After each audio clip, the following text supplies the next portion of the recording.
Herkese merhabalar, ben Huri. Huri Metek Mutfak'ta kanalıma, mutfağıma hoş geldiniz.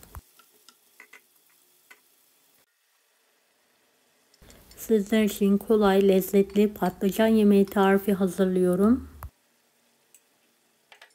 Evet, tarifime hiç bekletmeden hemen başlıyorum. Bahçeden topladığım patlıcanlar var. Yıkadım, alaca olacak şekilde soyuyorum.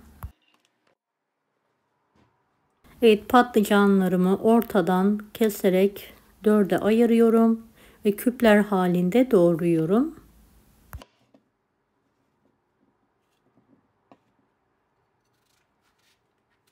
Evet, tüm patlıcanları doğramaya devam ediyorum.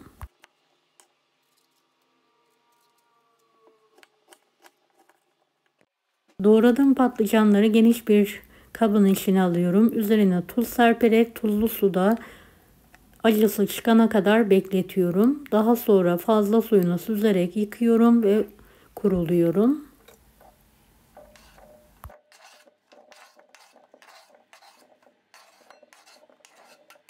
Beni hangi ülkeden veya şehirden izliyorsunuz merak ediyorum. Yoruma yazarsanız sevinirim.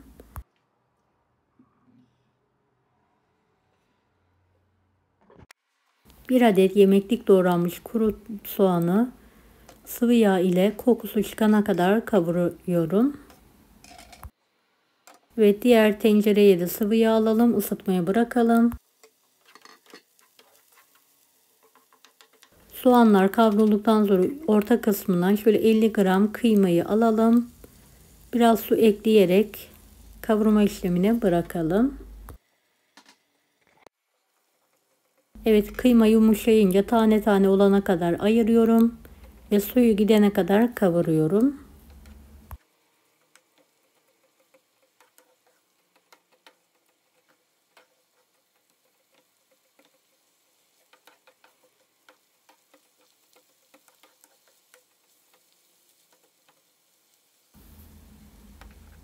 Evet, biraz sıvı yağ gezdirdikten sonra kavurma işlemine devam ediyorum.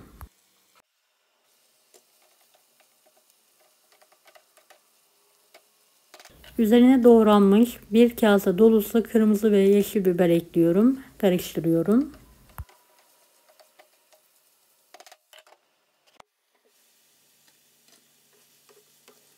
Evet, bir kase dolusu domates ekliyorum ve kavuruyorum.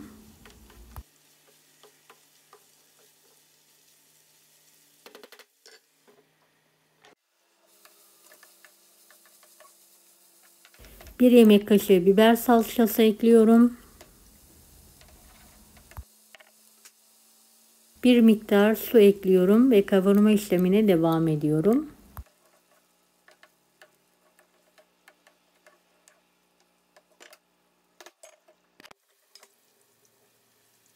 Evet, kaynadıktan sonra üzerine bir miktar domates suyu ekliyorum ve karıştırıyorum.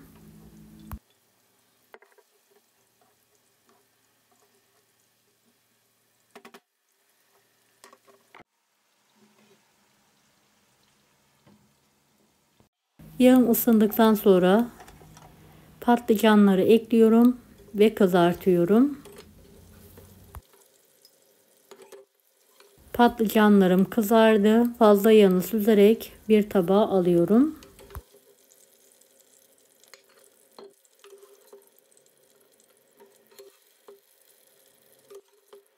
Kalan patlıcanları aynı yağda kavurmaya devam ediyorum.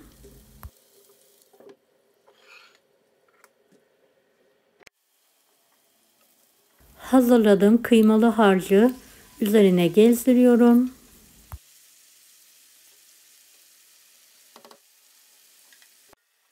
Tabağa aldım patlıcanları da üzerine ekliyorum.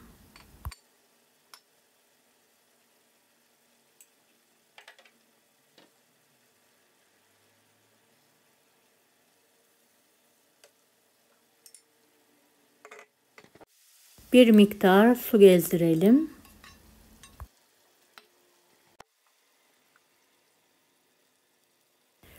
Tuz serpiyorum ve istenilen baharatları ekliyorum.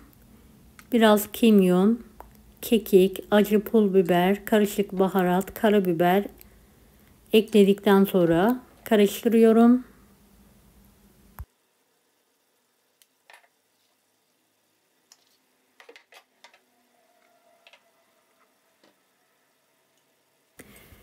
Evet, karıştırdıktan sonra kapağını kapatalım ve birlikte pişirme işlemine devam edelim. Gerekirse bu aşamada bir miktar daha su ilavesi yapabilirsiniz.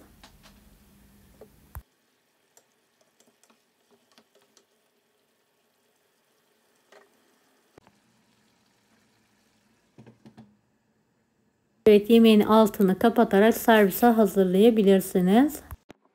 Deneyecek olan herkese şimdiden kolaylıklar dilerim. Kanalıma ücretsiz abone olmayı unutmayın. Bir dahaki videolarda görüşmek üzere. Allah'a emanet olun. Hoşça kalın.